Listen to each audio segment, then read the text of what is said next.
Salut la compagnie, j'espère que vous allez bien, mes frères, mes sœurs d'une autre mère. J'espère que vous êtes impec en ce jeudi 25 juin sous ce soleil de plomb, en tout cas dans la région parisienne. 25 juin, lendemain du 24. Ouais, bah, il faut être fort en mathématiques pour arriver à cette déduction. Mais, ou alors regarder son calendrier. Ou tout simplement se rappeler que le 24 juin, c'était l'audition du professeur Raoult devant les députés de la commission d'enquête sur le Covid. Ah, je me suis régalé. Ah, je sais pas vous, mais moi, je me suis régalé. Ah, j'ai pris mon panard. Pourtant, je ne regarde jamais la télévision. Très rarement, si ce n'est pour des films.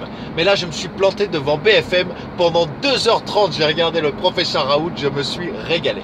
Alors attention, toi, je te vois venir le Lascar là, qui est parti pris.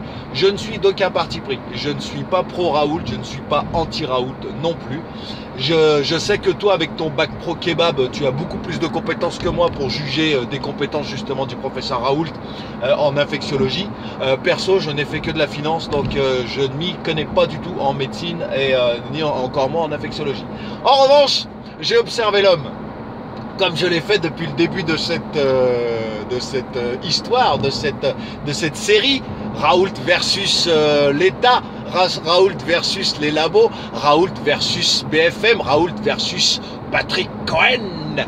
Ah, je me suis régalé de voir un mec comme ça avec son aplomb arriver, rester droit dans ses bottes, sur ses positions et à mettre des fessées claquées à ses députés qui, pour beaucoup, il faut l'admettre, étaient quand même assez neutres et a priori recherchent vraiment, sans parti pris, la vérité. Par contre, il y en avait 2-3, tu sentais dans leurs questions qu'ils avaient envie de choper le professeur Raoult dans un coin pour lui faire une petite fessée claquée en lui respirant bien fortement dans le cou, sauf que la fessée a été retournée et ils l'ont pris jusqu'à la gorge.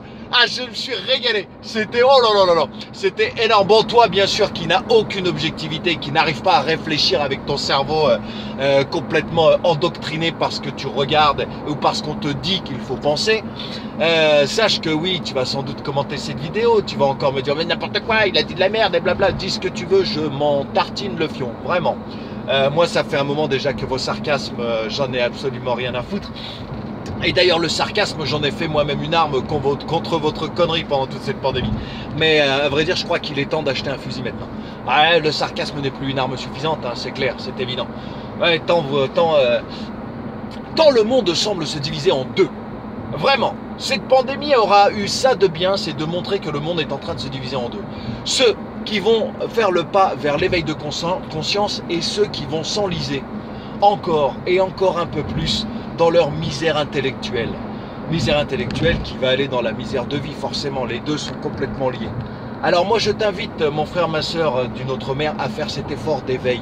Laisse ton ego de côté, arrête de prendre les choses personnellement. Quand on te parle de Raoult et quand je te vois réagir dans les commentaires, j'ai l'impression qu'on parle de ton père. Eh, à moins que tu sois le fils caché du professeur Raoult, je ne comprends pas ton énervement. Parce que même si tu étais un grand expert et que tu considérerais que Raoult dit de la merde, dans ce cas, dis-le avec calme. Ah oui, en général, plus on est expert, plus on est calme. C'est pour ça que j'ai encore tendance un petit peu à m'énerver là. J'essaye de franchir petit à petit les paliers qui mènent vers l'expertise et la conscience, tu vois. Mais là, pour l'instant, j'en suis encore un peu loin. Ouais, forcément. Donc c'est pour ça, de temps en temps, j'ai les fils qui se touchent. Mais toi, mon ami, dès le départ, on met juste professeur Raoult, bop, tout de suite. C'est comme si on avait écrit « nique ta mère ». Mais arrête de réagir comme ça, détends-toi. Laisse ton ego de côté, on n'en a rien à foutre de savoir. On n'est pas en place pour savoir, on n'a pas les bagages intellectuels ou universitaires pour savoir si Raoult a raison ou a tort. Mais observe les choses objectivement.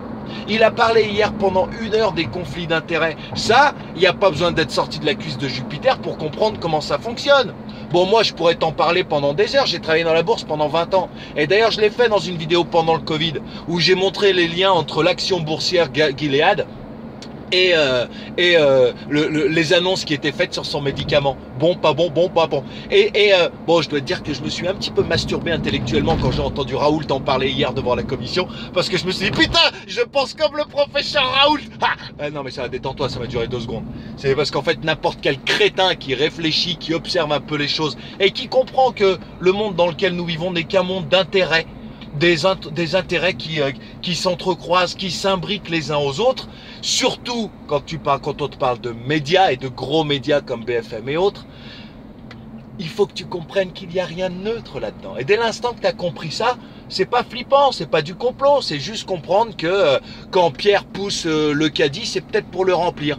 Donc quand BFM, qui a des liens avec Gilead dans son actionnariat, te prend le mot à te dire que le meilleur médicament contre le Covid, c'est celui de Gilead, tu peux te dire à un moment, en réfléchissant un tout petit peu, que peut-être il essaye de t'enfumer.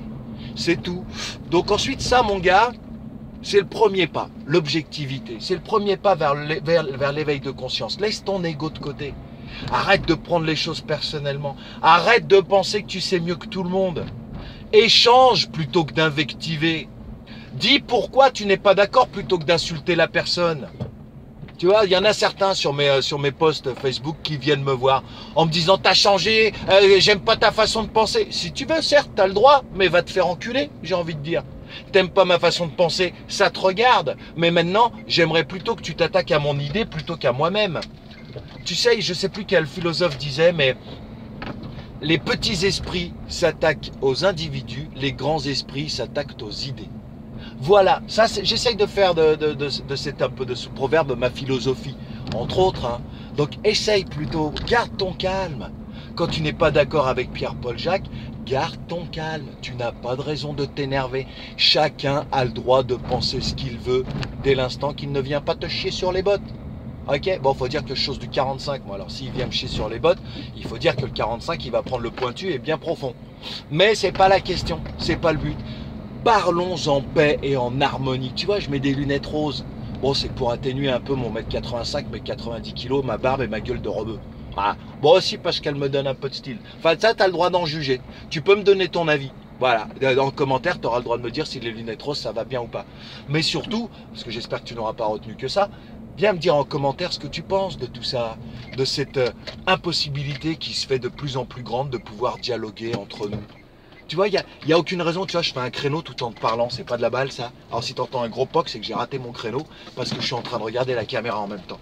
Je sais, c'est pas très sécure, mais en fait, bon, je dis pour mes amis de la police, tout cela est enregistré en studio. Nous ne sommes pas dans la vraie vie, hein. Tout ça c'est en studio, tu vois, même les manœuvres que je fais là avec mes bras, c'est uniquement en studio, tu vois. Donc il n'y a pas de risque, rien du tout. Toujours est-il, mon cher ami, détends-toi, relax. Sois d'accord avec la contradiction. Sois en phase avec cette contradiction. Ne t'énerve pas. Tout va bien. Paix et harmonie. Échange dans le respect réciproque et mutuel. Peace and love. Mon frère, ma soeur d'une autre mère. À bientôt.